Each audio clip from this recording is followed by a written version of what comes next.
Hey, what's up, y'all? Before we get into it, let me pay my respects to Kirshnik Kari Ball, better known as TakeOff, one of the members of the group Migos.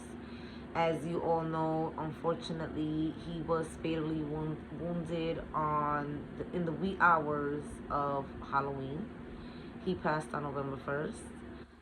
He was only 28 years old, and I'm gonna be honest with y'all, I'm not a big Migos fan.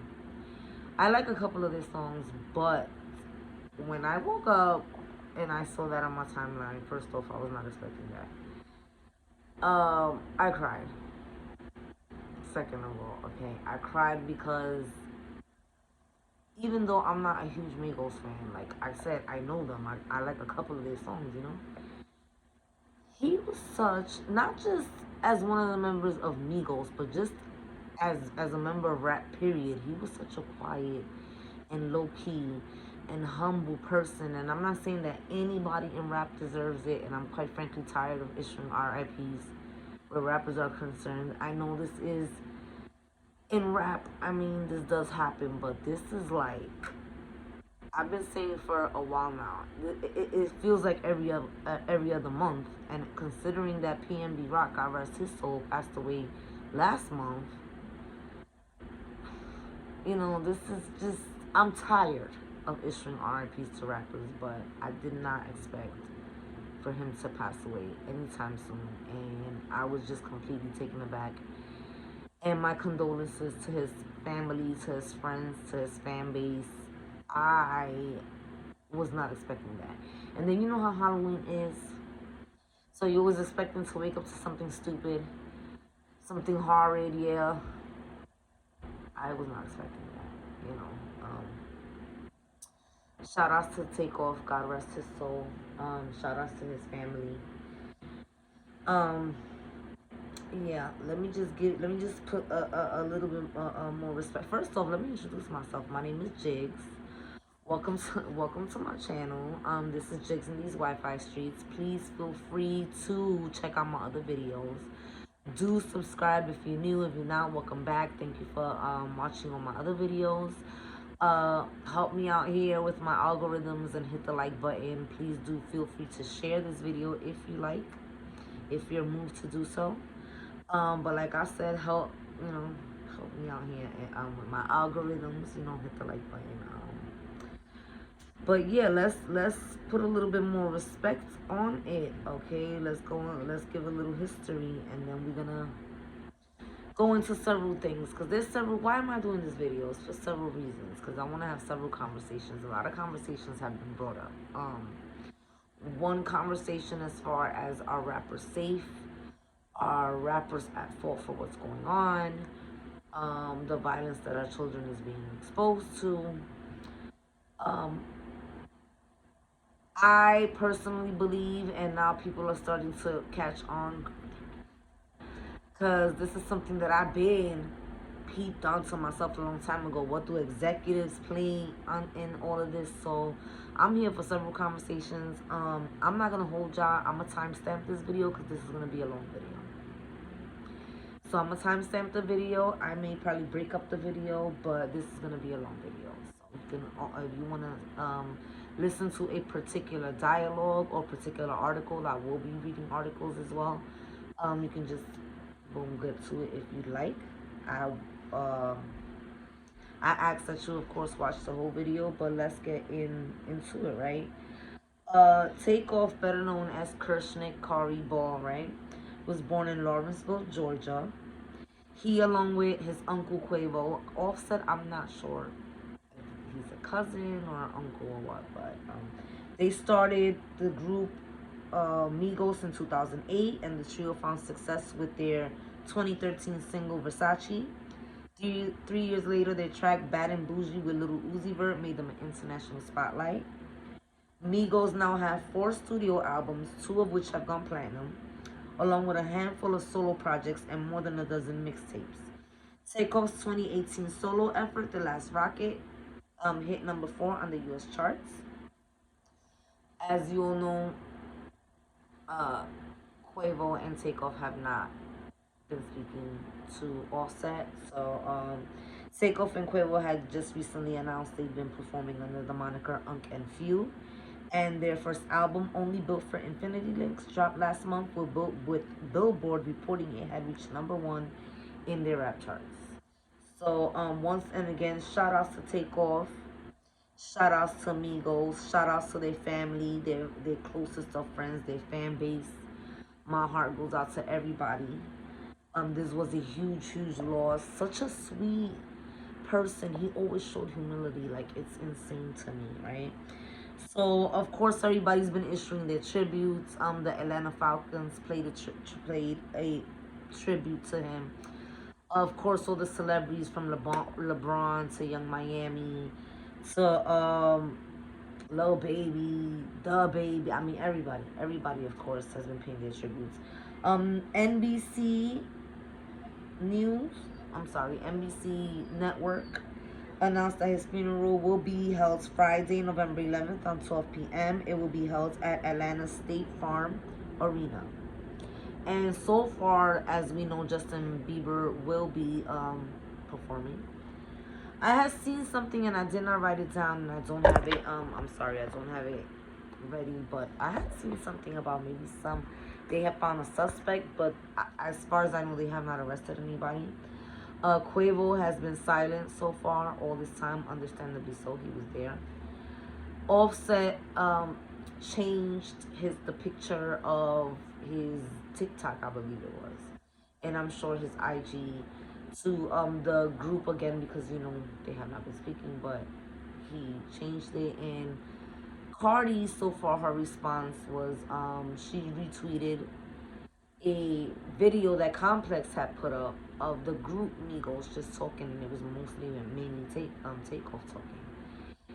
And as far as the family, I know one of the cousins, understandably so, the family is very high key upset, right? So the cousin was addressing the assistant. An assistant had gotten SHOT alone in the situation, and he was pretty much going at him and saying that you should keep your day ones close to you, all these new people. I'm ad-libbing because I don't have it ready and I didn't write it down. A lot of people in the comment section was like getting on him, but I feel like right now everybody's in their emotions and everybody takes death differently. You know what I'm saying? So yeah, he's in his feelings. He's in his bag. He's blaming everybody. So like I said, let me get into what happened, and then we're gonna get into a couple of things, okay? So with all that being said, right? I think we should give a little mercy to his family, no matter what their reactions. They're definitely in their feelings, understandably so, right? And again, shout outs to Takeoff and his family. So this report was printed. I don't know if I can show y'all stuff yet. I'm not a baby in life at 40, but I'm a baby at this. So I'm gonna tell y'all where I'm getting my information, right? So this is printed on CNN.com on Wednesday, November 2nd at 2:30 p.m. It's titled "Houston Officials Plead for Witnesses to Come Forward in the KILLing of Peaceful Rapper Takeoff." Excuse me. And yes, I will be reading this. Houston officials vowed to deliver justice in the KILLing of rapper Takeoff, with the chief of police calling the 28-year-old Atlantean a peaceful man and urging any witnesses to the SHO team to come forward. The rapper, part of the multi-platinum group hip-hop trio Migos, was at a bowling alley and billiards hall where a private party was held early Tuesday. A 911 call received at 2:34 a.m. reported a SHO team in progress, and officers discovered Takeoff, DOA, on the third level just outside the front door, police say.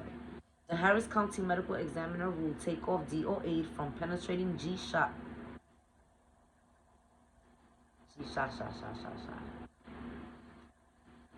wounds to the head and torso into arm. There were roughly 40 people at the event, many of whom left possibly out of fear, Houston Police Chief Troy Finner said. A man 23, a woman 24 were also injured and took private vehicles to the hospital. Sergeant Michael Arrington of the Homicide Division told reporters Tuesday. He did not elaborate on the injuries, but said they're both going to be okay. Employees told police G-fire erupted after the party when a large group of people gathered outside the front door, and it led to an argument where the SHO team took place from the disagreement, Arrington said. A lot of people that were there fled the scene and did not stick around to give a statement, the sergeant said. All we can hope is you all will reach out and give us evidence to solve the DOA of Takeoff. Investigators believe the suspect or suspects, possibly in their 20s, attended the private party and at least 2 Gs were discharged. Finner said. Police are in the process of tracing shell casings and reviewing surveillance footage. Mark my words, Finner said, this great city with our great citizens, with our police department, we will find who's responsible for it. We're going to get them in custody, okay? Investigators face the challenge of an anti-snitch culture that many hip-hop artists have long embraced. Takeoff's uncle and bandmate Quavo appeared on a posthumous 2020 track by Pop Smoke called Snitching, which decried rats and talking to police. Pop Smoke was fatally SHOT in Los Angeles months before the track was released. Ain't that something? God rest his soul. I got many calls from Houston and outside of Houston, and everyone spoke of what a great young man this is, how peaceful he is, what a great artist he is, the chief said. Based on what people say about him, he was well respected and nonviolent. I would not expect him to be involved, but I do want to wait on an investigation. I'm sorry, let me read that again. I would not expect him to be involved, but I do want to wait on the investigation. Now let me pause for a second. A lot of people did say that Takeoff had nothing to do with the disagreement and he was away. This is again all over the blogs. You can go to the Shade Room, you can go to Hollywood Unlocked, you can go to Gossip in the City, you can go to so many blogs. Finner cautioned against blaming hip-hop, saying sometimes the hip-hop community gets a bad name, but he knows and respects many in the community. Like Atlanta, Houston boasts a robust rap scene and claims several stars, including Travis Scott, Megan Thee Stallion, Paul Wall, and prolific producer DJ Premier. There's so many talented individuals, men and women in that community who, again, I love and respect, and we all need to stand together and make sure nobody tears down the industry. I'm sorry, y'all. Ew, I'm so sorry.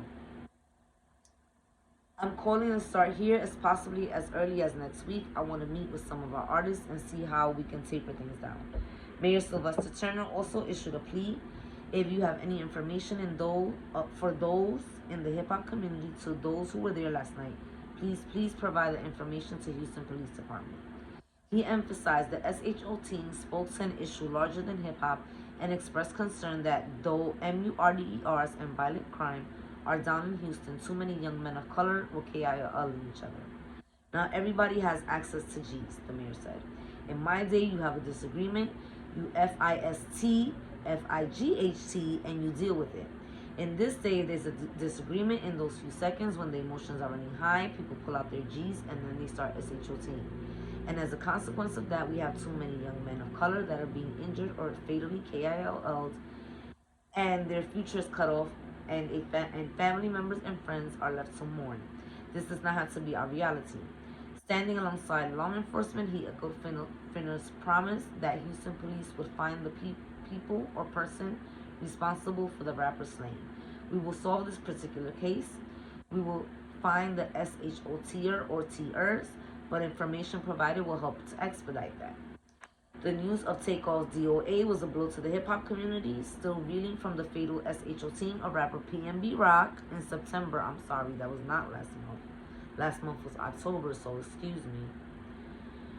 Rapper Ja Rule tweeted, "This ish has to stop," while Houston's Lecrae, I'm sorry if I said that wrong, wrote, "No hot takes, no profound thoughts, just sad that another rapper's son, brother, and friend has been KIL'd.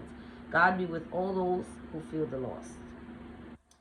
Hours before he was KIL'd, Takeoff tweeted the video to the single Messy off of his new project. On the track, Takeoff rhymes, "Wanna know my moves, wanna know all my spots, but I move clever. Wanna know my stash, how much I got, but I ain't gonna tell them." Last month, he and Quavo appeared on the podcast Drink Champs.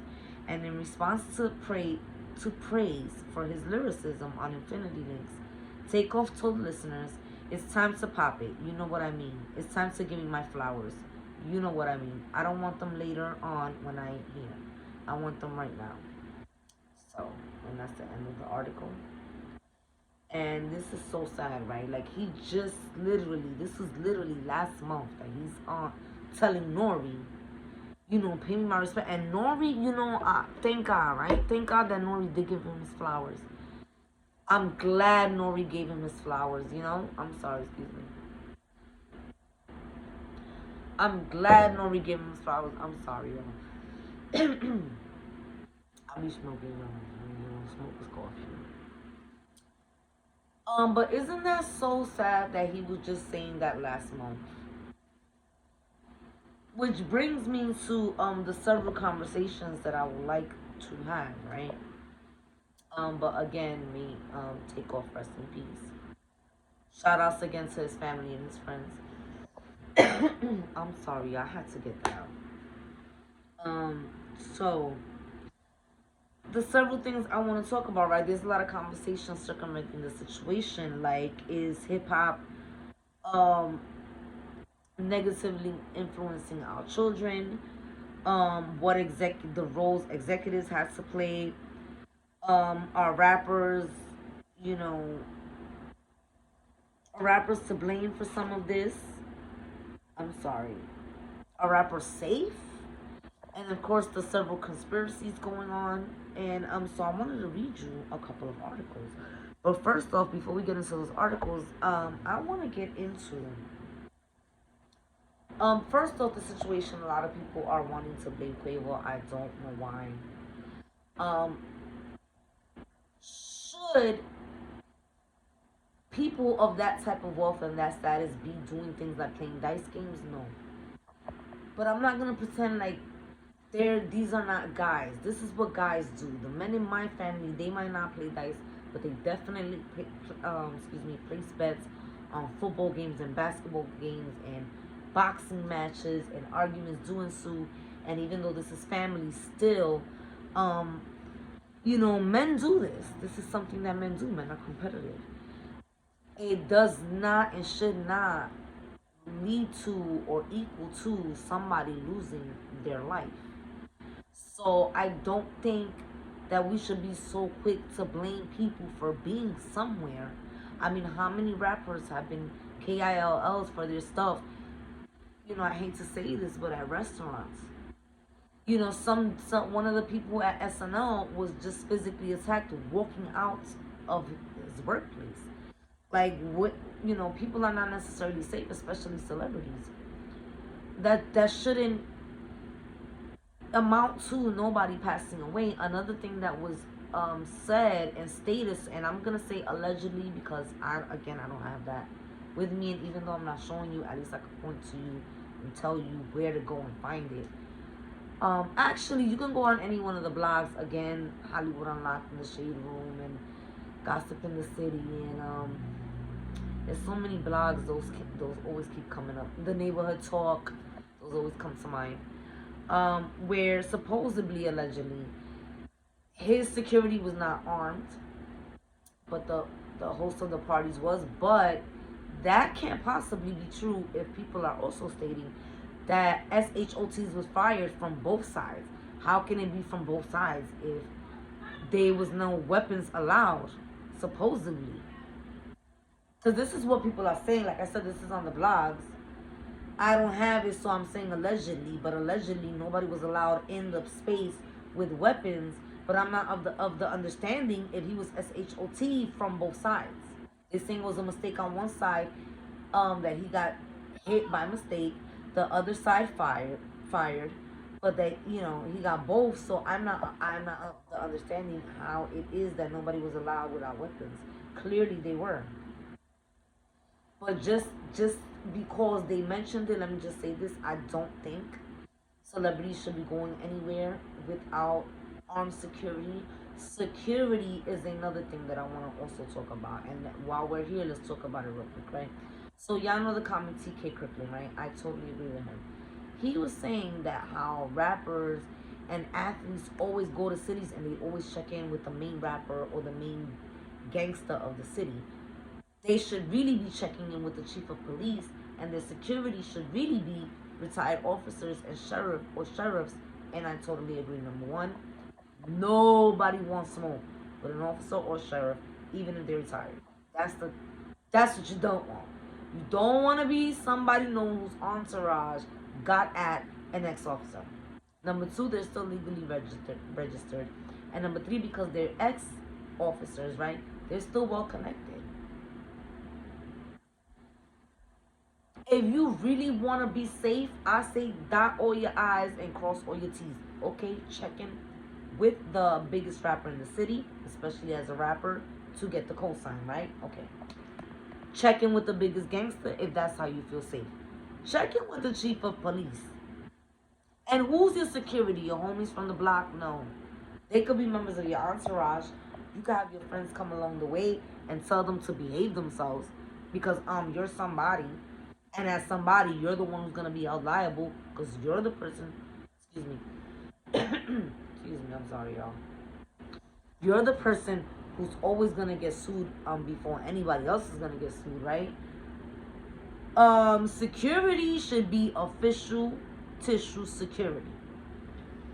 And an ex-police officer or ex-police chief is sounding real official to me. I don't know. But I think TK Kirkland was right for saying that, and that's definitely something that I would do. I don't understand why. I mean, rappers, I understand you want to put everybody on. I mean, not just a rapper, anybody who comes into, who does anything that makes them big money. Like, you want to take care of your people, right? I get it, but certain positions, you should have professionals. I'm just saying, right? So, I'm sorry, y'all. So, first off, is hip hop the main gateway to VOI lens that our children are being exposed to? You know what? Let's put a pause on that because I want to get into the executive roles in our rappers say. You know what? I might break this video up. No. Let's get into is hip hop the only gateway into the violence that our children are exposed to? Yeah, let's get into that because I found a very interesting article. Very interesting. Hold on. So, I don't have the date for this article, but this article was printed by the familydoctor.org, or you can go to aafp.org, okay? aafp.org. You know what? I hope they don't get me into no type of trouble. Like this doesn't, can you pause? Can you see that? Okay. Violence in the media and entertainment. Now this is just a paper, but we're gonna get into it, right? The prevalence and impact of violence portrayed in media and entertainment have long been. Now this is a really long article. I'm not gonna read the whole thing. I'm gonna read the whole. Let me see how many paragraphs. I read really fast. Okay, I'm gonna read a portion, then I'm gonna skip to the specific things I wanted to highlight. Okay, violence in the media and entertainment. The prevalence and impact of violence portrayed in media and entertainment have long been a topic of debate in the United States. In 1972, so this is not a new conversation. Let's do the math. 72 to 82, 82 to 92, 92 to 2002, 2002 to 2012. This has been a conversation for 50 years. Okay. Who turned on? Why is the ghost in my house want to be playing games with me? My TV be turning on and off by itself, so pray for me. I'm serious. It just turned on by itself. I'll be with God. I'll be with the Lord. I'll be with my kids, my dog, and the Lord up in here. In 1972, 50 whole years ago, okay, the U.S. Surgeon General issued a special report on the large growing body of evidence on the public health effects of media violence. At the time, the report was largely focused on television as the prevailing form of media and entertainment in the United States. However, even as the landscape of media has changed throughout the intervening decades to include other forms of digital media and entertainment, the near ubiquitous portrayals of violence in various forms of media have remained a topic of intense scrutiny. 50 years now, right? The World Health Organization has defined violence as the intentional use of physical force or power, threatened or actual, against oneself, another person, or against a group of or community. Let me say this again, y'all. I'm sorry. The World Health Organization has defined violence as the intentional use of physical force or power, threatened or actual, against oneself, another person, or against a group or community, which either results in or has a high likelihood of resulting in injury, death, psychological harm, maldevelopment, or deprivation. Violence occurs at an alarming rate in the United States. Among Americans aged 15 to 34, two of the top three causes of DOA are homicide and suicide. Okay? And many of these deaths involve firearms.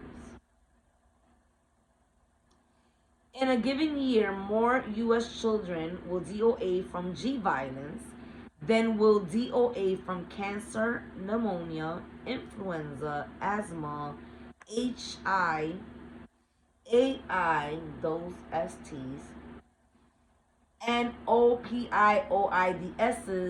combined.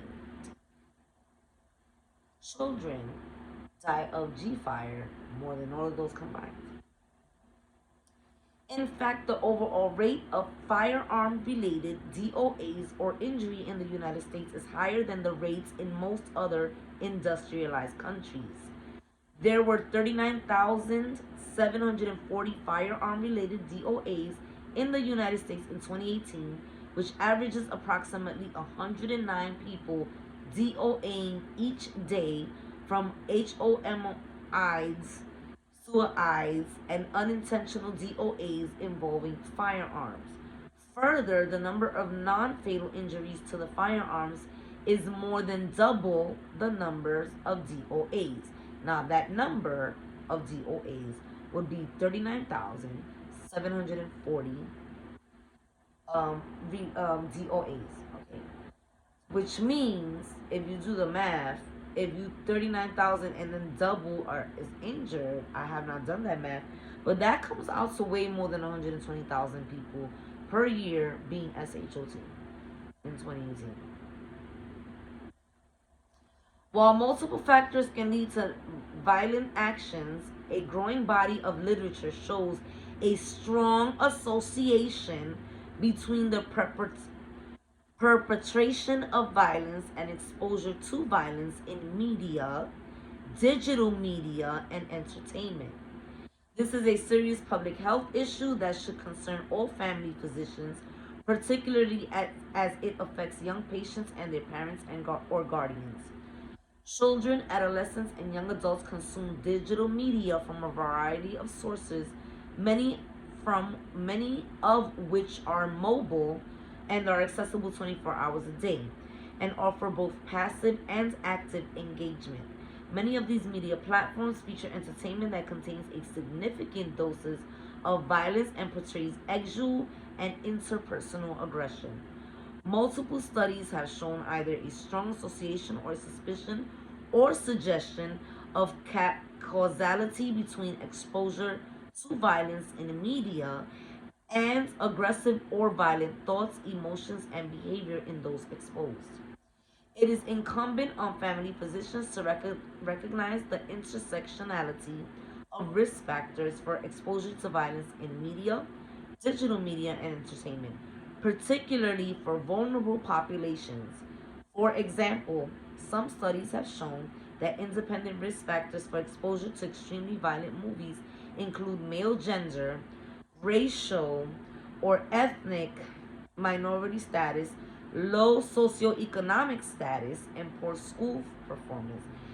aka boys, people of color, black, Latino, so on, people who are poor and on welfare. I'm putting it in layman's terms, right? And have low grades as a result of coming from well, not one of those backgrounds, should I say a poor background, right? Projects, trailer parks, single parent household, households where are they are addicts, so on and so forth, right? And I'm just ad libbing. That's me. That's not the article. I'm gonna stop there, okay? Because this is a very long article. Now this is where I really wanted to get into this article, right? Now let me just pause for a second. I'm not saying that hip hop has not become increasingly violent, right? I'm an '82 baby, okay? I've been listening to hip hop since 1989. Okay, that's when I discovered hip hop. I was 7. I got a radio. My grandma passed me her radio. She got a new radio, so I got her radio. I turned on to High 97. I didn't even know what hip hop was, and I was listening to it. I didn't know the term rapper, but I had a major crush on the old PJ, right? Who didn't, right? I didn't know Run DMC were rappers. Like I didn't know that I was listening to hip hop. We had political hip hop, conscientious hip hop. We had raunchy hip hop. We had street hip hop. We also had feel good hip hop. We had songs that were basically stories. You know, I'll give you an example, Renee, the song by damn it, I forgot. It was the Locks. Was it the Locks? Am I wrong? Maybe it was the Locks. I think it was the Locks. I want to say it was the Locks. But anyway, the song Renee. The first verse was about how he met her. The second verse was how they fell in love. The third verse was how she was unfortunately SHOT at a party. It was actually based on a true story, but it was a story nonetheless, right? Damn, it's gonna bother me all day. Was it from the Locks? I want to say it was the Locks, right? Damn it. And that was, remember, a ghetto law is the law that we live by day, I wonder why my shorty had to die. I reminisce about my ghetto princess every day. I give it up for my shorty. Remember that? I want to say it was the last. I'm sorry, y'all, because I'm one of them people that this is really gonna bother me. It's really gonna bother me, y'all. I'm not even playing with y'all. It was not the Locks, it was the Lost Boys. I'm so sorry, y'all. It was the Lost Boys. Renee by the Lost Boys. Yeah, I remember Get a Law. That song was a whole story, right? You know, my generation, the '90s, right? We had Little Kim talking about stiff dicks feel sweet in this little petite. We had Lauren Hill talking about it's been 3 weeks since you've been looking for your friend, the one you let hit and never called you again. We had Foxy and Queen Latifah and Salt and Pepper and Mary J. Blige might not be a rapper, but she's like like she what they call her, the lady of hip hop soul, right? The lady of hip hop soul. So we had a variance of stuff. We also had violence. Don't get me wrong. Hip hop has definitely become increasingly violent.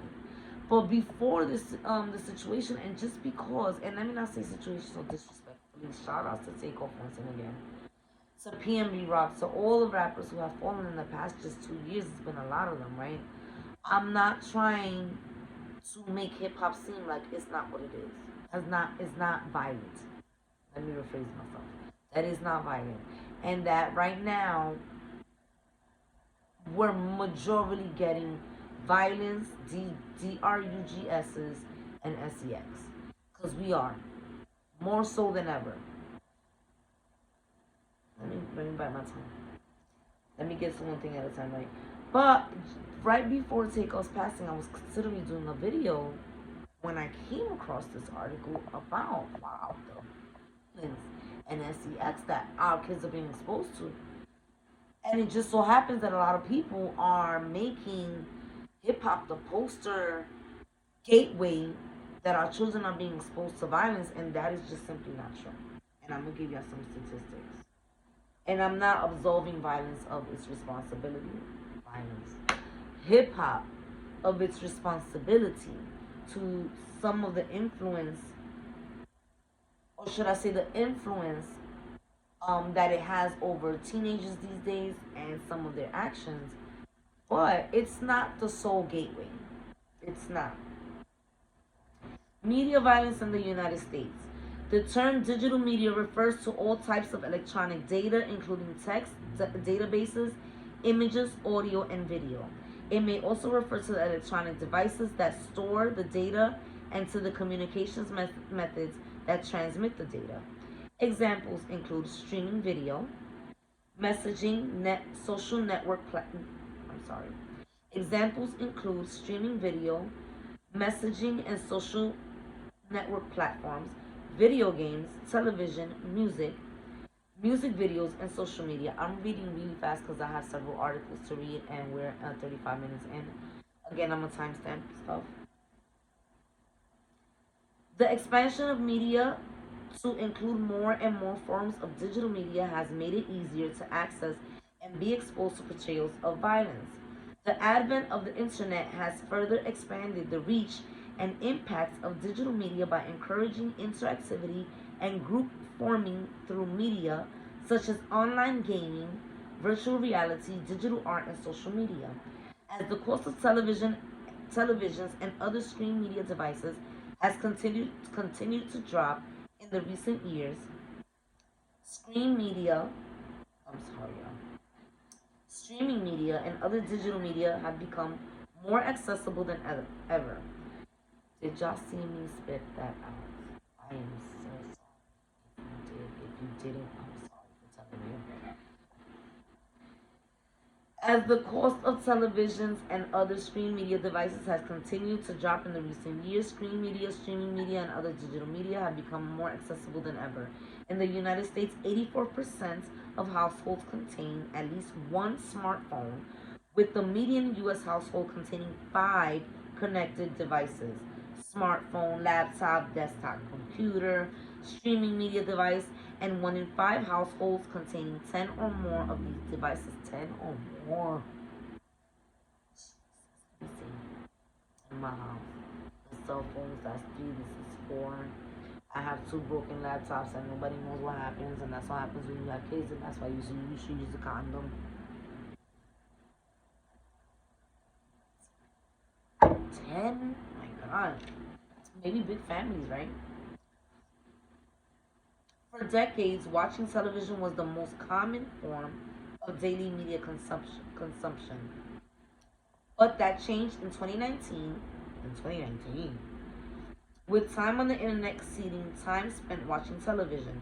Research suggests that young people in the United States spend more time interacting with various digital media than in any other activity except sleeping. That's kind of true. With a typical 8 to 18-year-old using some form of media for an average of 50 hours per week or more, y'all. On average, U.S. teens spend more than 7 hours per day consuming a variety of entertainment. Smartphones, social media, gaming, music, and 8 to 12-year-olds spend more than 4 hours per day. That is true. Now, again, we're getting to a huge, we're almost there, y'all. Studies demonstrating an association between exposure to violence in the media and real life aggression and violence began appearing in the 1950s. Let me read that again. Cause that now we're going 1950 to 2000. That's 50. We're going over 70 years now. Studies demonstrating an association between exposure to violence in the media and real life aggression and violence began appearing in the 1950s. Since then, various government agencies and organizations have examined the relationship, reporting their findings in publications including the Surgeon General in 1972 report, a 1982 National Institute of Mental Health NIMH review, and joint statement on the impact of entertainment violence on children issued following a 2000 congressional summit. In 2000, the Federal Bureau of Investigation, the FBI, released a report noting that media violence is a risk factor in SHO teens in school. Let me read that again for the people in the back. And if you would like to pause, I don't even know if that's coming out right, but let me read it again. Oh, the FBI released a report in 2000, the year 2000, noting that media violence is a risk factor in SHO teens in school. A 2003 review identified media violence as a significant causal factor in aggression and violence. The Federal Communications Commission issued a 2007 report on violent programming on television and noted that there is strong evidence that exposure to violence through media can increase aggressive behavior in children. Okay, so the FBI, the FCC, hold on, 2000 reviewed identified media.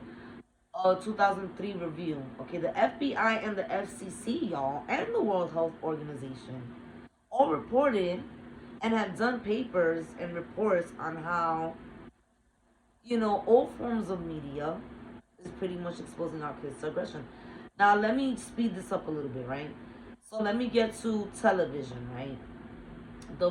Let me get to each form where our children are absolutely being exposed to violence. Teenagers, in particular, you see how they've been acting like fools these days, right? Excuse me, y'all. Let me get to it, right? So let me give you some stats, right? And all the forms and avenues and gateways in which our children are being exposed to G violence, okay? It's not just hip hop. Television. 71% of 8 to 18-year-olds have a television in their bedroom. This is true. In addition, 50% of individuals in this age group access television content online and or mobile platforms during a typical day. Researchers have found that 8 to 12-year-olds watch television programming on an average of 1 hour and 23 minutes per day. I think that's a little low. 13 to 18-year-olds watch for an average of 1 hour to 45 minutes per day. I also think that's a little low. But if you factor in their games and their cell phones, right? With approximately 19 minutes and 38 minutes of this time respectively spent on viewing television content on other devices. On average, youth will witness 200,000 violent acts on television before the age of 18. Okay. Weapons appear on primetime television on an average of 9 times each hour. Let me read that again. An average American youth will witness 200,000 violent acts on television before the age of 18. Weapons appear on primetime television on an average of 9 times each hour.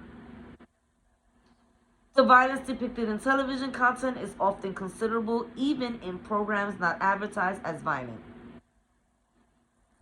And children's shows are particularly violent. Watching Saturday morning cartoons used to be a common aspect of American life. Now children can access cartoons on demand. Studies analyzing the content of popular cartoons noted that they contain 20 to 25 violent acts per hour, which is about 5 times as many as prime time programs.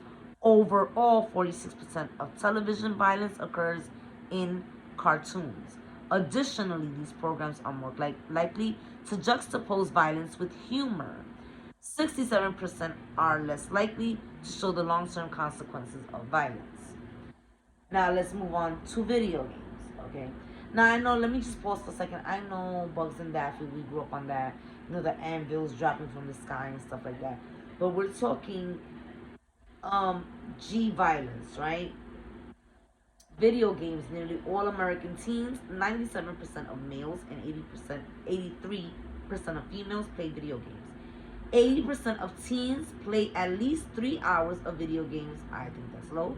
per week on a game console, with 25% of teens playing 11 hours or more per week. Additional exposure occurs among teens who identify as fans of competitive video gaming or esports.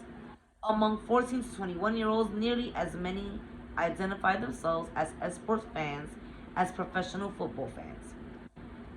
Many video games contain violent content, and studies have shown a significant association between violent video game exposure and increased aggression, increased desensitization to violence, and decreased empathy. Okay? Let me read that again. Many video games contain violent content, and studies have shown a significant association between violent video game exposure and increased aggression, increased desensitization to violence, and a decrease in empathy. What are these teenagers running around doing right now? I've never really heard in a rap song, go PUNCH an elderly person. I live in NYC, and I cannot tell you how many incidents have happened starting just the top of this year, involving teenagers specifically, attacking everybody. Okay. Video games that involve assuming the roles of aggressors or soldiers offer players the opportunity to be virtual perpetrators. These games also reward players for successfully carrying out violent behavior. Excuse me. Studies have shown that the general effects of violence may be more profound when children play these interactive games than when they are exposed to violence in more passive manners, such as when watching television. Music. Music plays a central role in the lives of many adolescents and young adults, helping them to sort through their emotions, identify with peer groups, and develop a sense of self. 47% of 8 to 12-year-olds listen to music every day with an average of 43 minutes of listening time per day. I think that's very low. These numbers are very low. And 82% of 13 to 18-year-olds listening to music every day with an average of slightly more than 2 hours of listening time per day. There have been fewer studies of the effects of violent portrayals in music than studies in violent and other forms of media. There have been fewer studies. One study found a correlation between violent lyrics and aggressive thoughts and emotions, but not actions. Additional studies have shown that individuals who prefer heavy metal or rap music are more likely to engage in risky behaviors, have lower grades in elementary school and during adolescence, and have a history of counseling in an elementary school for academic problems compared with peers who prefer other types of music. Music videos have been sources of violent content for decades. Content analysis has shown that more than 80% of the violence in music videos is perpetuated by attractive role models, and that the music videos mainly depict active violence against women and people in minority groups. In many music videos, violent scenes are of sexual nature. In addition, artistic choices and editing may juxtapose violence with images such as beautiful scenery, potentially linking violence to pleasurable experiences. Now, will not lie, this is true. A lot of music videos, there is definitely a lot of sex involved. There's a lot of money flowing, a lot of champagne flowing, a lot of fancy cars. That is true. They do make those videos look attractive. Last but not least, movies. Several researchers have described an increase in violent content in movies despite a national rating system. Now, this you're going to find very interesting. For example, studies have found that 91% of movies on television contain violence, including extreme violence. Although film ratings and advisory labels can help parents decide on movies to avoid, certain labels such as parental discretion is advised, and the R rating have been shown to attract children, especially boys. In 2003, 10 million adolescents aged 10 to 14, including 1 million 10-year-olds, had been exposed to that year's most popular R-rated film. One study found that between 2012 and 2017, the years 2012, let me be specific. One study found that between the years 2012 and 2017, there were twice as many negative themes most commonly associated with violence as positive themes depicted in the 25 top grossing R-rated films. There was twice as many negative themes than there was in the top 25 rated R-rated films that year. Let me rephrase myself. It was more violence, more negative themes depicted in the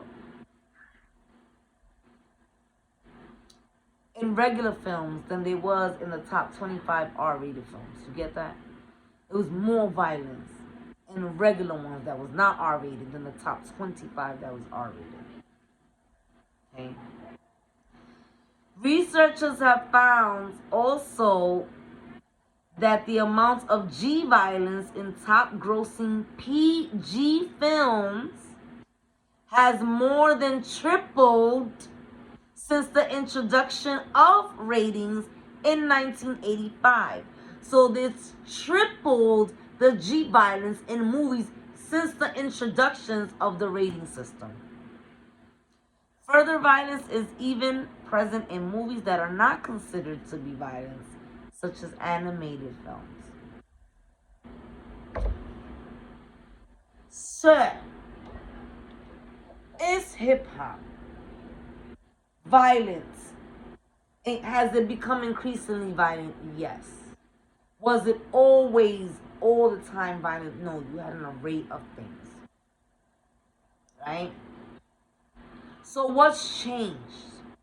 But before we get into that, let me just end all of that with this. Hip hop is extremely violent right now, but to blame it or say that it is the only gateway of violence that our children is being exposed to, bro,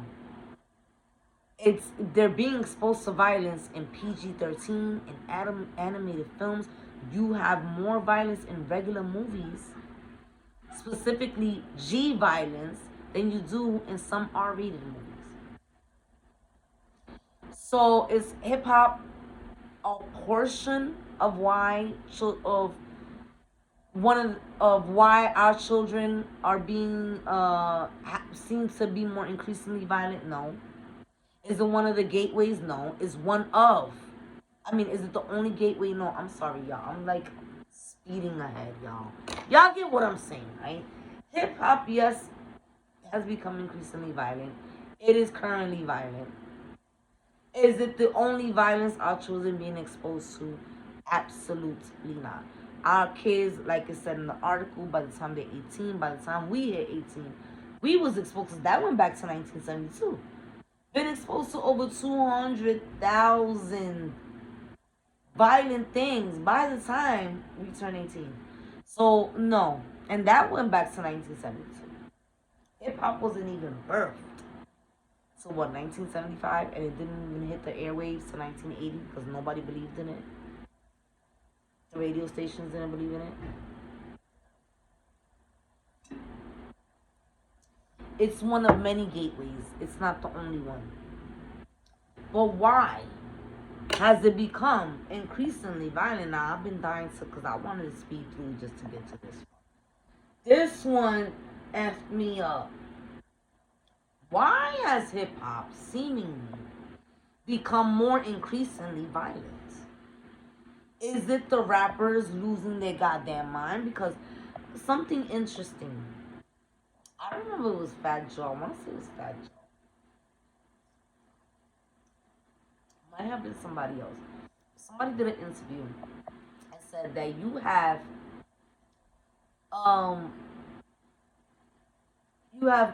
what did he say? You have hip hop gangsters, and then you have gangster rappers, and then you have rappers. Damn, how did it go? Something about rapper. You have gangster rappers, and then you have no, you have rap gangsters, and then you have gangsters who became rappers. And the difference between the two is that one of them, um, the label took them and dressed them up and gave them a certain reputation and gave them a certain look. These people have never swatted at a fly. And then you have the dudes that was really in them streets putting in real work that became rappers. And in a lot of cases, he was basically trying to say in a lot of cases, these rappers, they are not gangsters. They ain't never popped a G in their life. They not really about that life. They not doing these things. So if that's true, and not for nothing, not to be shady, but King is a perfect example. T.I. grew up rough. T.I. probably bought his candies with a brown dollar like I bought my candies with a brown dollar. If you don't know what a brown dollar is, you ain't cut for my cloth, and you don't need to know because you ain't cut for my cloth. So you don't know and you don't need to know. You ain't from the hood. You ain't from the right way. You know you ain't ghetto. If you don't know what a brown dollar is, you ain't ghetto. T.I. is hood. King is not. T.I. can rap about being behind bars. T.I. can rap about certain situations. King cannot. So what's going on with the increase in violence in hip hop? Well, damn, I don't know how y'all gonna be able to hear this. That's the problem. So I'm probably gonna have to show y'all. That's the problem. I didn't even think about that because I got my headphones on. You know why, you guys? Because my volume be playing games without my headphones. Y'all better have heard me from the beginning. I'm tight. I'm gonna have to say the universe don't want me to be great then. The universe does not want me to be great then. So just in case, where is he? I know they did not delete the video. Please, Lord, in the name of Jesus, tell me they did not delete this video. I know. Okay, so there was. I'm gonna tell y'all what's going. I know they didn't delete the video of that man pretty much dry snitching on the industry. Yeah, they did. Let me see if Kirk Frost still has it up there. Let me see. Kirk, please tell me Kirk Frost still has it up there because, okay. Basically, why is there an increase in the violence? Here we go. Look at the Lord. Look at the Lord. Now, why is there seemingly to be an increase in the violence in lyrics, actuality in lyrics? Because the executives are paying for this. We get into what roles do executives play in the violence in hip hop? Well, here we are. They're paying for it. Now, I'm here on Kirk Frost. You know Kirk Frost from Love and Hip Hop, Atlanta. Love and Hip Hop Atlanta.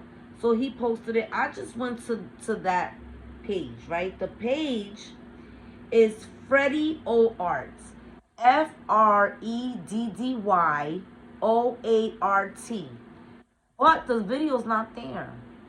And I would assume that if the video got deleted there, that you would not be able to access it on Kirk's thing. But it's here. I hope y'all could hear it. If y'all can't hear it, I'm going to do a quick secondary video because I'm 58 minutes in, y'all, and I don't want to, come on. And I'm working with very little equipment. And I don't know how to really edit that well. So I'll just do another video. I'm gonna listen to this video back. I'm gonna watch myself before I upload it. And I'm gonna listen, and if you didn't hear it, I'm going to do a second video with just that. None of the yip yap. Okay. So yeah, executives are paying for this behavior. Executives, I don't know this man. I'm gonna be honest with you. Don't know this man. Let me see if I can get away with it. I don't know this man. I don't know him. He could very well be lying. But a lot of celebrities have reposted him. And let's just take a listen to what he's saying. I hope you guys can hear this.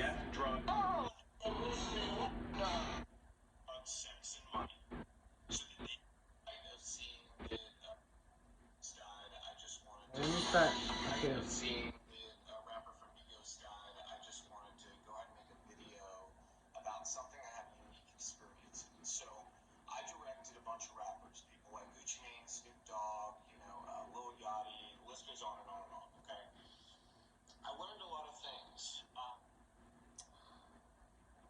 Oh, I'm sorry, y'all.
Okay. You guys, I'm gonna take that as a sign, as keep it pushing. I'm gonna take that as a sign, as keep it pushing. Okay. But again, Freddie. Sorry, y'all.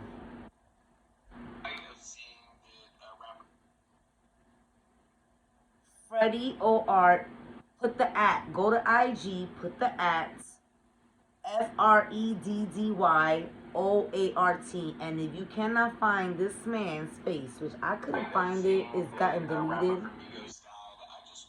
Maybe you can find it, I don't know. But go to Kirk Frost, which Kirk Frost thing on IG is FROST117. He got the blue check mark, okay? And yeah, look for it on his grid. So I mean, this man is basically confessing, and you that basically they're being offered, they're being coerced, they're being paid more. I'm inclined to believe they're probably not even signing people, and this is just my own personal theory. If they don't come a certain type of way, the girls, we're all complaining about how hyper the girls are. Maybe that's the only way they'll push them to the forefront. And I know what a lot of people are gonna say, but like, if this is people's dream, let me just say this. I'm gonna keep it above the shop. If I've been doing karaoke, if I wanna be a singer, I've been doing karaoke for like 9 years, right? Um, Finally somebody 9 years there. Let me take it down. Like, well, yeah, 9 years, right? And I'm finally getting some type of attention. Things is popping off on my music is popping off on the social media. Fuck it, I've been in there 9 years. I'm gonna keep going. I'm gonna keep trying. I finally get producers talking to me. I go to one and he tells me to get my knees dusty, and And I say, no, go to 2, go to 3, go to 5, go to 7. Now I'm at the 11th and last real music producer that can give me a big break in the music industry. I might just get my knees dusted. Maybe 50-50 chance. I don't know. But, these women, is it that they only offer actuality in their music, or that's what they're asking for and that's also what they're willing to push? Remember also, and most especially once they're signed, these people can withhold their money, they can withhold their music, they could take away their venues, they can withhold so much from them, inclusive to the release of their music, inclusive to them taking their music if they walk away, and if they walk away they get sued. Like, you got motherfuckers having to buy their masters. Like, come on. So is it rappers wanting to always talk about the same old violence and the same old DRUGSs? And granted that in some cases this is the experience of some rappers, but I'm pretty sure there's a lot of them that want to do feel good music. Like Juicy was a barbecue song. It was a feel good song. It was all a dream. My favorite verse is the third verse. I think I remember most of it. How was it? Super Nintendo, Sega Genesis. When I was dead broke, man, I couldn't picture this. No. Jesus, the sofa. No worry about 2G's flat. No need to worry, my accountant handles that. And my whole crew is lounging, celebrating every day, no more public housing. Thinking back to my one-room shack. Damn, I used to know the whole thing verbatim. Don't that make you want to barbecue? Don't Juicy make you want to throw a barbecue? Remember Juicy? Remember Biggie? May God rest his soul. God rest all their souls. All their souls. I'm gonna get into the next article. Which brings me to the next article, which this is like so messed up, y'all. I told you I was gonna be here for a minute, so I'm gonna timestamp everything. If you've made it this far into my video, thank you so much for sticking by me so far. If you watching, I think I'm gonna break this video up. If you watching one of the breakups, go check out my whole entire video prior to and F all of that, because I just caught myself being very inhuman. Once and again, rest in peace, Kirshnik, aka TakeOff. How nasty of me. Once and again. Okay, because he's the inspiration behind this video. It's a lot of chitter chatter, a lot of conversations. And I feel like since we're gonna go there and have this conversation, well, let's look at some stats and have the conversation, have the real conversation with stats included. Our kids, hip hop is the gateway to violence amongst our children. Not the only one of many, one of several. Executives got their hands clean, and no, they don't. They are actually, factually, according to this man, excuse me, because I ain't got no legal dream team. I'm a broke bitch from the South Bronx. I ain't got no money. I ain't got no legal squad. I ain't got no goon squad. I ain't got no service squad. According to that man, he is stating that this is being paid for. Considering that all we're being offered is violence, SEX, and DRUGS in hip hop. Have we been offered those things? Absolutely. Was those the only categories we had in hip hop? No. Is that all we have these days? Yes. Is it an increase? Yes. Why? I'm inclined to believe this man. Because another thing, these rappers stay online, especially the girls. And you mean to tell me you don't see the chitter chatter amongst the audience? Like, read the room. We don't want with the sucking and all the time. I mean, yeah, we like, well, listen, one of my favorite verses is, you can flip it, you can lick it, you can taste it. I'm talking every drip drop, don't you waste it. Baby, sip it up, it's enough to fill your cup. It's finger licking good, and I wish a homie would go down. Heart is beating, because my heart is beating fast, and I feel really tongue come when your tongue is in the crack. I can't sing, y'all, and my voice is like, I've been talking for a long time. But, I mean, raunchy, yes, we've always had all of that. But We had a variety of stuff that we just don't have no more. So I'm very highly inclined to feel like it's gotta be what this man is saying, because the girls be online, and I know, like I said, read the room. You're not gonna see and tell me you're not seeing the commentary. We're tired of only that. Give us something else. Give me Foxy on the firm. You know, Nikki's always serving different stuff, but even Nikki's kind of like, going under the trap too. Her comeback. I hope she, we need a little Roman. We need a little Roman. We need a little Roman. We need some Roman. Okay, now we're gonna move on. Rappers safe in the roles that they play? I made a commentary about the security. I feel like they should have official security. I feel like rappers need to cut their circle short. I think they need to I hate to say it, but no, you cannot share your location, even though that shouldn't be a thing. But we live in a time period where people do not celebrate you; they plot against you. I don't think you should be wearing your jewelry like that. You got your fucking money phone. Why in the fuck do I need to see all the money you holding? I don't need to see all the money you holding, especially if you live and I know where your location is at. Why in the fuck is you live? I know you're Loki. You got 25 racks and you showing them. And that was just what you took out, because you made it a point to show me the whole thing and you put it back and you're like, yo, this 25 alone. It makes, like, come on. Come on, stop it. But, let's go here, right?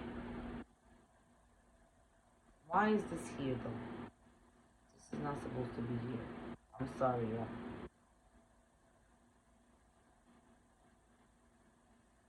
This is an article by Triple Double XL. The current status of every MURDER rapper's case. The current status.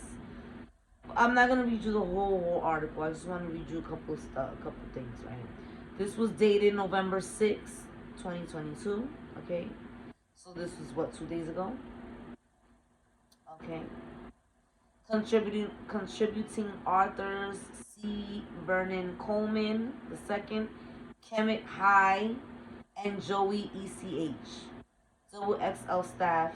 Okay, this is doublexlmag.com. I wanted to just read you something. And wait a minute, am I on the right article? Yes, I'm on the right article. Okay. It was on a late August night in New York City in 1987 when hip hop may have first lost its innocence. Almost 14 years to the day after DJ Kool Herc spun the genre into existence with his first ever block party in the Bronx, Scott LaRock of Boogie Down Brown Productions was SHOT in the head and neck in the same borough, later DOAing of his wounds in Misericordia. Oh my god, Misericordia. I'm sorry I said that right. I'm bilingual, so reading is like talking. But Misericordia literally means have mercy on me. Seriously. In Misericordia Hospital, he was 25 years old. This is just like, it's sickening, bro. At 40, I'm 40 now. And,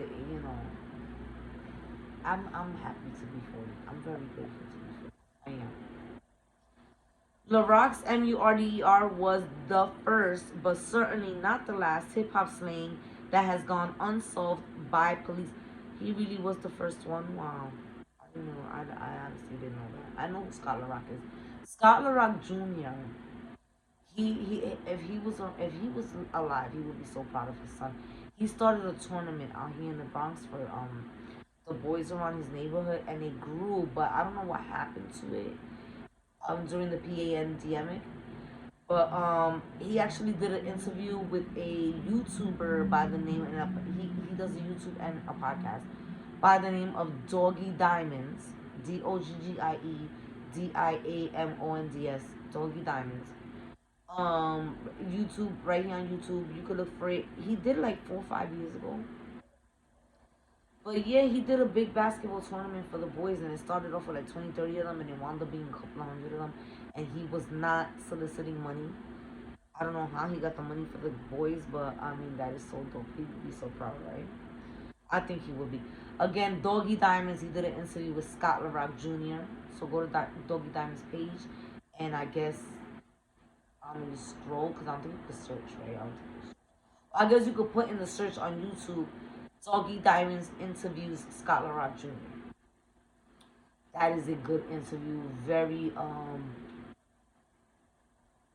if you're a KRS-One fan,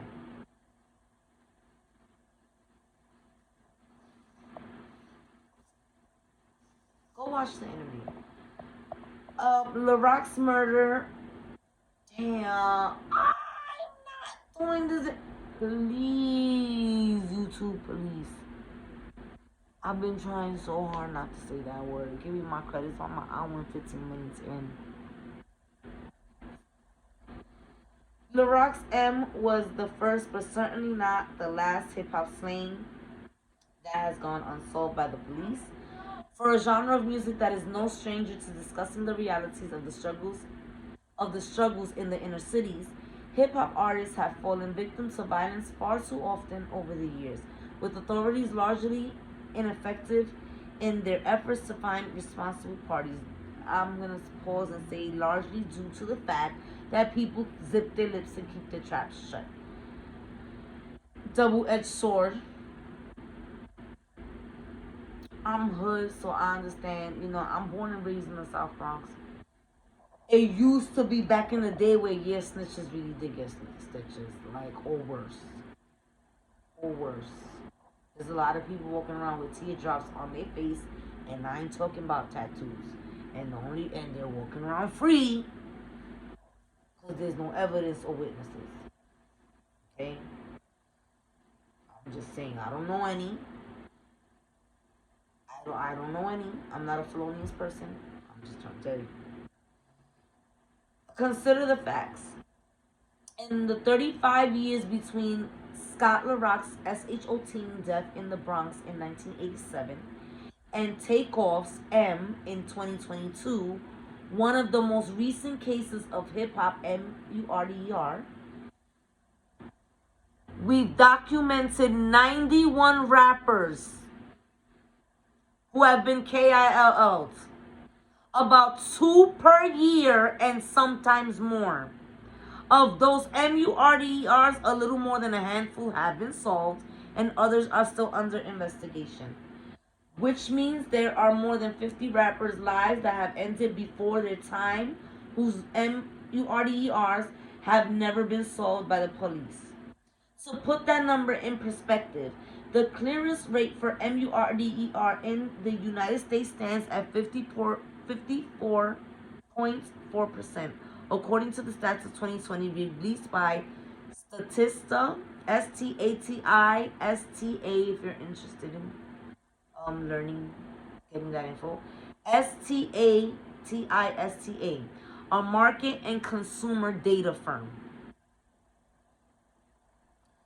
Let me read that again, because this is what I really wanted, y'all, okay? And I'm going to read you a little bit more, and we're going to keep it moving, okay? In the 35 years between Scott LaRock's SHO death in the Bronx in 1987 and TakeOff's MURDER in 2022, one of the most recent cases of hip-hop MURDER, we've documented 91 rappers who have been KILL'd, about 2 per year and sometimes more. Okay, and only half of their MURDERs have been solved. Okay. Clearly, there's a disconnect somewhere between the national MURDER clearance rates. I don't know why they're calling it that. I don't like that. And the one that exists when a hip hop artist is involved. It's particularly jarring when considering how high profile some of these cases are. The MUDERs of Tupac Shakur and the Notorious B.I.G.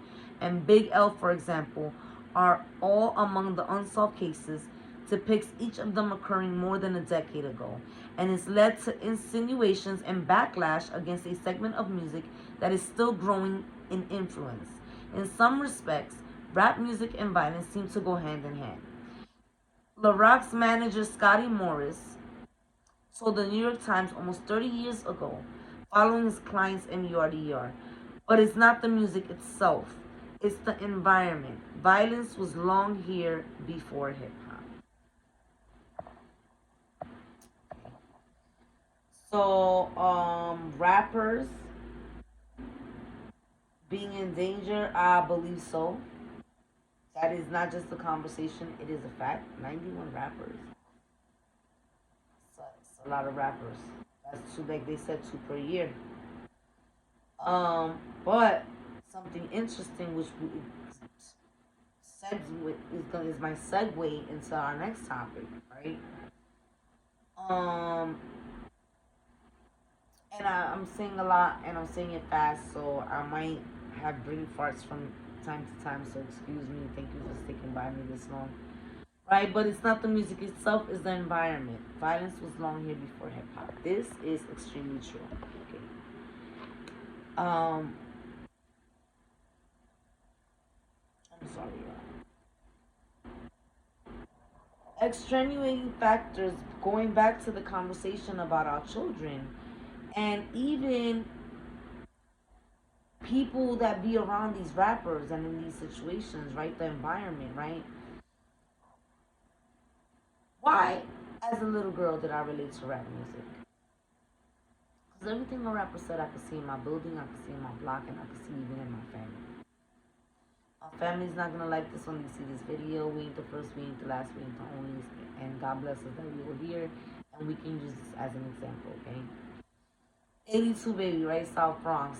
Both sides of my family fell into the CRACK epidemic. They was already doing COKE of the 70s.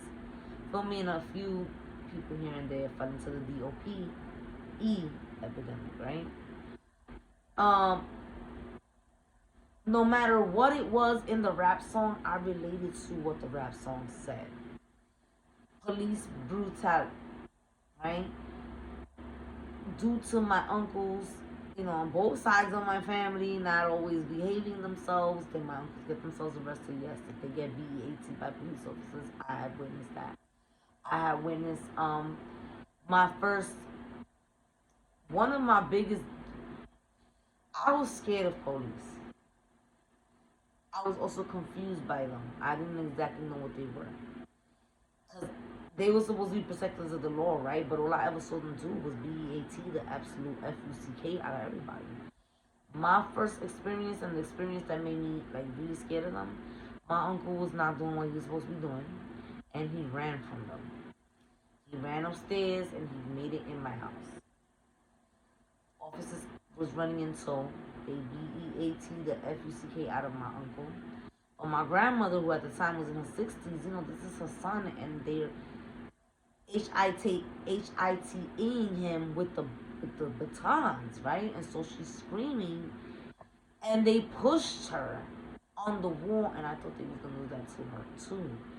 I must have been like 6, 7 years old. There was a 7, and I just like screamed like, "Don't hit my grandma!" Like, and I was crying, and all these years later. And as I got older, or should I say when I got older, and even all these years later, it still bothers me that, number one, I was a little girl and you saw me there. I don't care what he did outside the door. I understand he ran in the door. I understand that your sentiment is, well, your uncle didn't give a fuck.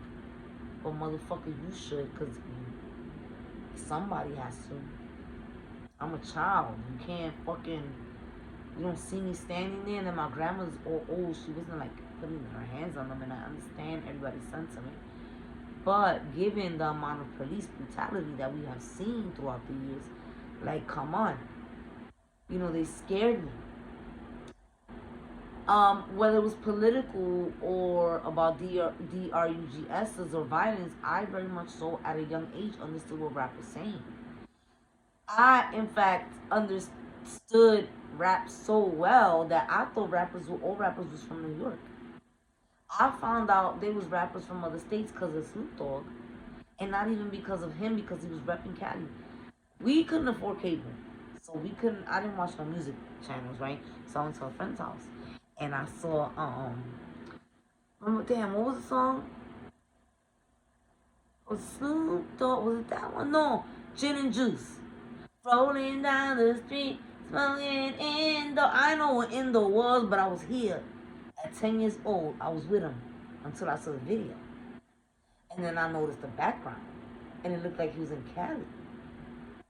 So my cousin Cholo, yes, that's my cousin's real nickname. Every Hispanic family got a Cholo and a Tito and 1,000 Marias. Okay, let's be clear. So my cousin Cholo's listening to Snoop, and I told my cousin Chulo. I told my cousin Cholo, Snoop. I was only 10. And my cousin's like, what you mean, fuck Snoop? And I'm like, yo, he did the music video in Cali. Like, why he did in Cali? And he, with the Hollywood people. I was sitting with the Hollywood people. And my cousin's like, because he's from there. And I'm like, he's not from New York? And my cousin laughed at me, and I was mad. Stupid, he's not from New York, he's not from New York. And my cousin's like, no, there's rappers from other states. You didn't know that? He's from the West Coast. Dr. Dre's from there. You know LL Cool J and them from there too, right? And I was like, but what my cousin didn't understand is that everything a rapper said, I could see outside my window, I could see in my block, and I could see in my family. Hip hop is not the causation of single motherhood. Because it is in them single parent households back in the day where the moms were struggling so much so where the boys was becoming the men of the household at 14 and 15 standing on the street corner and not just for sneakers and school clothes. They was also giving their moms light money, cable money. Shit, some household didn't even have cable until their 14-year-old son went and stood on a street corner and pitched something for somebody and flipped something and brought the money home back to Mom Dukes. Hip hop didn't cause single motherhood. Hip hop didn't cause for the DRUG dealer to be appealing. Money did. The DRUG dealer with the gold chains and the sneakers and never lacking looks real appealing to a 14-year-old who's lacking. Okay? Hip hop also is not, in my opinion, like DRUGS's. Okay, I smoke pot, but I ain't never did nothing else. I ain't finna do nothing else off of a song. My friends never try to influence me to do anything else, but a lot of the gateway to DRUGS's, everybody always says it's weed. No, it's not. It's peer pressure. It's depression.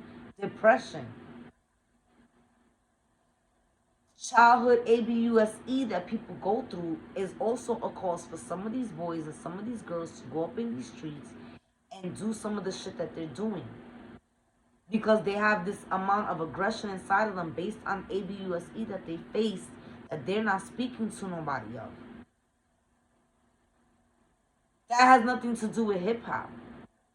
There's a lot of extenuating circumstances as to why, like I said, young men stood on street corners doing what they did, while young ladies are messing around with dudes 6, 7 years older than them.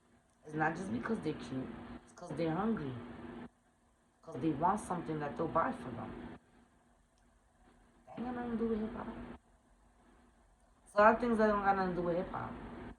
It's a lot of things that we've been exposed to more than just hip hop that has violence and sexuality in it. And I'm gonna be honest with you, I'm having major brain farts.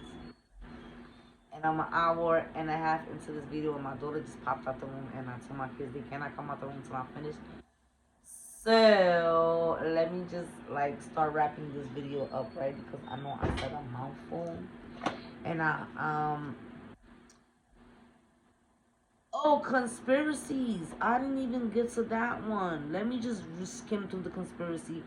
And if you're not into conspiracies and you feel very insulted by them, quite frankly, I'm gonna bid you a farewell at this point. If you wanna stick around after this, you can. I'm gonna try to make this quick. I just really want to make this video because, as you can see, there was so many conversations circumventing the death of Takeoff that I felt like there's a lot of conversations being had, but there's not a lot of stuff being included in these conversations. And I feel like this is so much more broader than saying it's hip hop and it's rappers and they deserve it. Because that's really why I did this video. I've seen so many people saying, well, this is what they rap about. This is what they do. First off, Migos, if you really stop and think about it, don't really talk about SHO teeing up the place. If anything, and correct me if I'm wrong, Migos has only been rapping about champagne and money flowing in fast cars. Majority of the time, in the songs that I like, I don't really hear them talking about. Not too much. But that's really why I wanted to do this video. It's like it's too many conversations and I wanted to get into them. Because, and I wanted to bring some, little statistics with it. Little facts with it, little articles with it. So I'm a bid you a farewell at this point if you're not into conspiracies. I'm gonna do the conspiracy thing real quick. In lieu of the fact that based on that article, right, 91 rappers have been MURDER. You have the ILL. You will never hear me speak on them on this channel because I do kind of low key, kind of sort of maybe am a little bit afraid of them, kind of sort of maybe being real, and I don't want no static with them. You know what I'm saying? And they want your mind, your body, your soul, your mitochondria, and all that belongs to me and Jesus.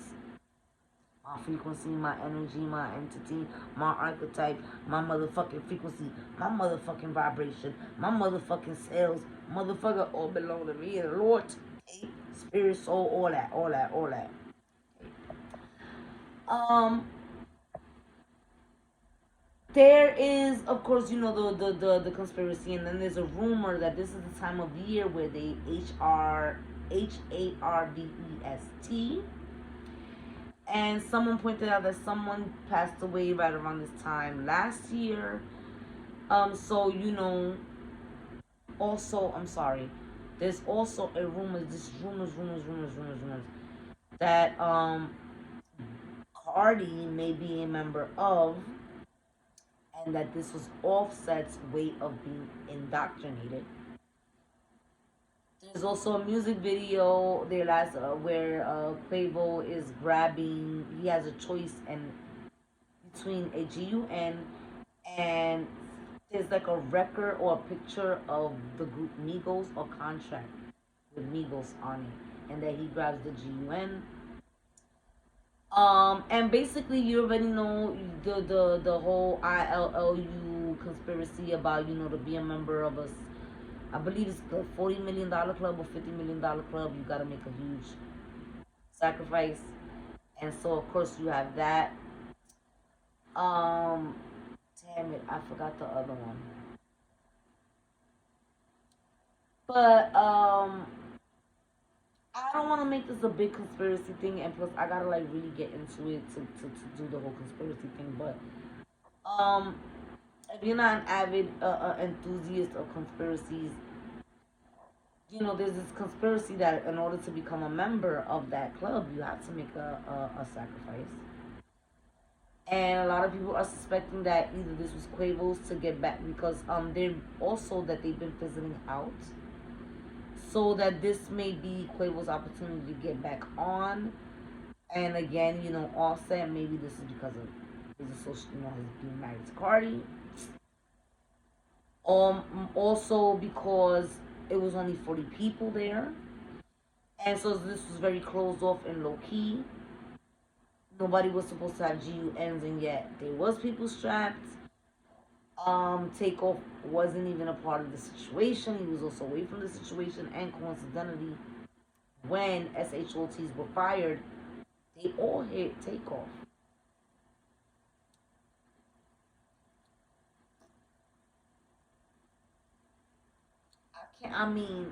Saying some of the shit that I said before, I'm not gonna hold you. The fact that he wasn't nowhere near and wasn't a part of the dispute, and somehow or another SHOTs were fired, and he caught the first couple of months because an assistant was also hit too. See, this is why We need to wait with the whole conspiracy thing. Because I also pointed out the fact that supposedly only the people at the party were supposed to have G's, but SHOTs was fired from both sides, so that negates that. So yeah, but yeah, I don't really, I honestly wouldn't really want to go into the whole conspiracy thing, but I want to just give the respect to the people out there who are really adamant. Because a lot of people feel like, this is the time of exposure and how the music industry is being exposed, and that it's important to talk about it. So I don't want to be disrespectful to anybody who clicks on this video. I might get into a little bit more because I'm a conspiracist myself. Um, I might do certain videos with conspiracy, talking about conspiracies. I may not. I'm not sure. But yeah. Again, like I said, it was so many conversations circumventing takeoffs, passing again. Shout outs to his family, to his friends, to his fan base. My condolences to everybody. My condolences to Quavo, to Offset. I know Quavo is sick. Sick. At the end of the day, conspiracy, no conspiracy, mistake, no mistake, a setup, no setup. Whether they was right or wrong for being there, they got so much money. Why was they there? And fuck all of that, man. Fuck all of that. He didn't deserve that. That should not have happened. Takeoff should not have passed away at 28 years old. He just did his own solo project. Him and Quavo just dropped this album. It's hitting on the Billboard charts. His solo albums, hit number 4. But it's still, you know what I'm saying? Like, he was looking for him, and Offset didn't get to speak. He didn't get to have kids. He didn't get to get married. Like, that shit should not have happened. Like I said, I'm not even a big Migos fan, and he broke me down and made me cry. I just felt so like such a humble, such a sweet person, always showing humility. Even when he wasn't trying to be flashy, he was still humble somehow. You know what I'm saying? So quiet, so out of the way, so unproblematic. His teacher spoke out and said he was always wearing sports jerseys, but he was always smiling and he always befriended everybody, and just that shit should not have happened. Um, but again, a lot of conversations circumvented his DOA, and I was like, you know what? Let's get really into these conversations, because it's starting to irk me how people just want to owe rappers this and rappers that, and the executives share responsibility, and segueing into our children, and they need to stop listening to hip hop. They need to stop watching and listening to everything, because they're getting violence, most especially G violence, exposed to it in every facet, in every avenue, in every way, multitude of times per hour, per day. It's not just hip hop. And hip hop, once upon a time, gave you a variety of things, not just what you're seeing today. And so I just want to talk about all those things. So again, I'm thank you for watching my video. Again, one last time, shout outs to Takeoff, may he rest in peace. Shout outs to Kirshnik, Kari Ball, may he rest in peace. God rest his soul. I'm Christian, so I'm gonna say may God have forgiven him for all of his sins, and have had mercy on him, and let him into the heavenly kingdom, and may he have been reunited with his grandmas and grandpas and anybody from the family. And this is just such a, just like, dang, like, I just did not expect. I woke up to that, and I woke up at 7 in the morning, and without even having brushed my teeth, yo. Like, I just grabbed my phone and went to the bathroom and swiped my shit and saw it and cried. Like, Takeoff.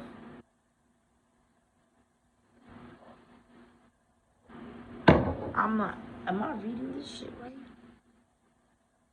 I was not I just never in a million years expected that. Um, Thank you for watching my video.